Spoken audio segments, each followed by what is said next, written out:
Shalom, shalom, Akim, call on him like how about Shem Yahushua, and double honors to our apostles and elders, a great millstone who were well, taught us this a month.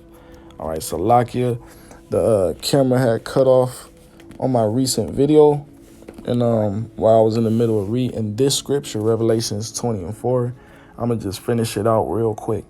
This is Revelation chapter 20, verse 4, and I saw thrones, and they sat upon them, and judgment was given unto them. And I saw the souls of them that were beheaded for the witness of Yahushua, and for the word of Yahweh, and which had not worshipped the beast, neither his image, neither had received his mark upon their foreheads or in their hands. And they lived and reigned with Hamashiach 1,000 years. All right. This is talking about the elect. All right. Those men who did not bow the knee to Baal. Those men who did not conform to the ways of this society, who refused to take that MOTB. And this is the reward for it, man.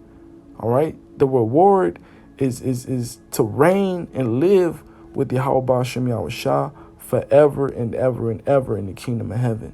All right.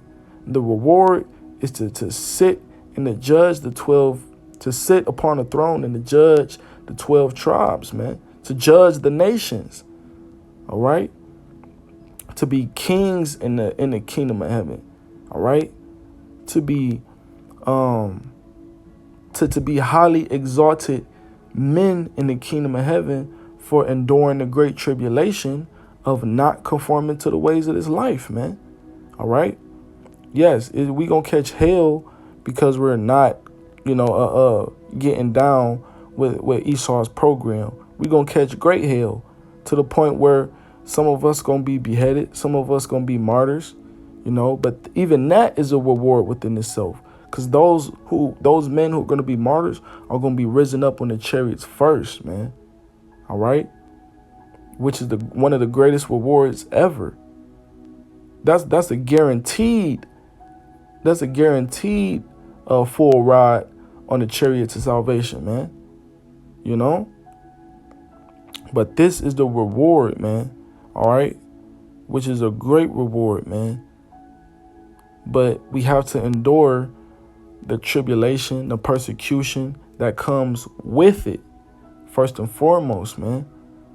All right, we have to stand firm in these scriptures, stand firm in the faith, stay prayed up, so that when this time does come, Esau come with that great wrath, when he come down with the sword, we'll be prepared to endure. We'll have that mindset of, basically do what you're going to do, Esau, because at the end of the day, we're not bowing the knee to you, just like our forefather Shadrach, Meshach, and Abednego. All right, or Azariah, or the Azariah, Mishael, and I believe Hannah, Salakia, if I can remember their Hebrew names, or their real names, Salakia. But brothers know what I'm talking about. Brothers know who I'm talking about. All right, if and our forefather Daniel as well. Our forefather Daniel, who refused to bow the knee to the golden image, man, who refused to indulge in idol worship. Our forefathers suffered grievous things for the Lord. The Maccabees brothers, man. All right. These accounts are going to boost our faith so that when we're put in these situations, we can have that same mindset, man. All right. Let me grab this real quick. James 5:10. It says, "Take my brethren, the prophets, who have spoken in the name of the Lord, for an example of suffering, affliction, and of patience." Right? Because, yes, you have to have patience to endure this type of suffering. You have to have patience to endure this type of affliction, because patience means to suffer. All right. Verse 11. Behold, we count them happy which endure. Ye have heard of the patience of Job, and have seen the end of the Lord, that the Lord is very pitiful and of tender mercies. See, that's why the scriptures say, to despise not the chastening of the Lord. You're not supposed to despise the chastening of the Lord, because the afflictions that we suffer, that's just chastisement. That's a punishment for a correction. Ultimately, we sinned against the Most High. All right, we went astray from the Most High. So now that we have returned, we're trying to seek Him 10 times more.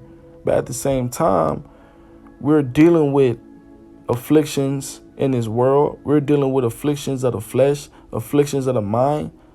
We're dealing with spiritual wickedness in high places.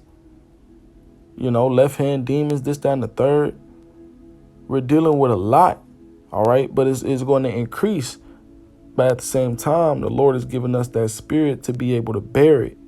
The Lord is increasing our spirit so that when that affliction increases, we'll be able to bear it. We'll be able to endure, all right? The Lord is increasing our wisdom and knowledge. He's increasing our faith. You got to act. You got to pray for these things, man. We got to pray for more faith.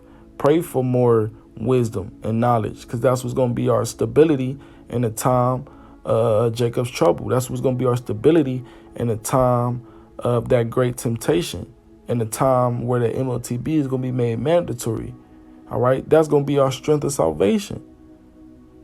And then ultimately, man, we're ready to get this done and over with, because we want the kingdom. We want to see Yahushua come back and redeem us. We want to see our enemies below us. We want to have the authority over our enemies and rule over them, man. It's time for Esau to get his punishment. All right. The scriptures say how it's a righteous thing to recompense tribulation to those that trouble you. And that's all this devil has been doing, man. You know, and in the time of Jacob's trouble, when this MOTB is made mandatory, that's when he really going to be troubling us. All right. So keep this mindset, brothers. Me, myself, first and foremost, you know, praying for all the Akim. Stay praying for the brothers. Pray for the elect. All right. Call on him like how about Shem Yahushai. Once again, double honors to our apostles and elders, great millstone. Shalom, shalom, Mawathala Babal.